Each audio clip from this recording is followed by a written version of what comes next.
Hi everyone, welcome to Ponderings of the Priest. I'd like to begin our pondering this week with a quote from Harriet Arno. She says, God gives us a mind that can or can't believe, but not even God can make us believe. You have to believe first before you can pray.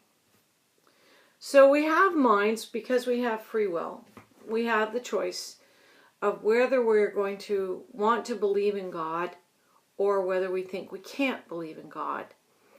And while I was on my meditation retreat, one of the men on the retreat had sort of self-identified himself as an agnostic, but what he said to me toward the end of the week, he said, I'm not sure what I believe, but I believe that you believe, and that gives me hope. And so I think the thing for us to ponder this evening are the ways that we believe. What are the expectations of those beliefs, of God through those beliefs, and sort of what can help us as we struggle through this.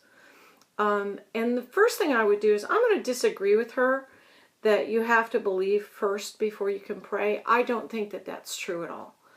I think that perhaps it's even more important to have some kind of reaching out, which is a form of prayer, especially when we're not sure what it is we believe. And in fact, I think that that is one of the greatest acts of faith, is to pray even when we're not sure we believe, is to pray something we don't really even mean, but to trust that if we ask, that somehow God will sort it all out for us. But let's go back first to belief. And what is it that we believe? We say the Nicene Creed every Sunday, but that's not necessarily what we believe. And especially, what is it that we believe with regards to God, with regards to Jesus Christ? And part of our belief system has been formed by our Sunday school experiences, the things that we've learned as children.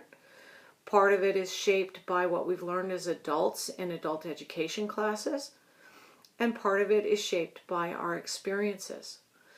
And what I would suggest to those of us who are struggling perhaps with what it is that we believe, and we're not sure what we believe, and we want to believe, but it's hard to even begin to sort this out, is, ironically enough, to stop thinking about what you believe and just seek with your heart and with an open mind and open eyes to look around and see the ways that you experience God in your daily life, in those coincidences that aren't really coincidences, in things that a friend or a coworker might say to you that somehow suddenly give you the answers that you're looking for, that are deep inside your heart, is to begin to experience God.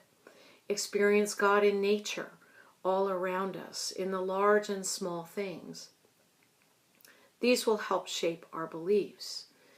And then a lot of belief is shaped in action. If I say I believe something, then if I act that way, that will reinforce what I believe. And so one of the tricks is to have teachability, to have an open-mindedness, to have an open-mindedness to the possibilities of God, and to try to not limit what God can and cannot do in our lives. And then to pray and to reach out in that communication and say, help me, just help my unbelief. And the last thing I want to suggest for today, if you're a reader, there's a wonderful little book by Anne Lamott who talks about belief and prayer, and it's called Help, Thanks, Wow. And she says that these are the only 3 prayers that we will ever need. I have found that book to be extremely helpful, not only to myself in reinforcing my faith, but also others I have suggested this to have also found a whole new way of understanding and believing in God. So I will leave that with you today to ponder, and have a good week, everybody. Bye-bye.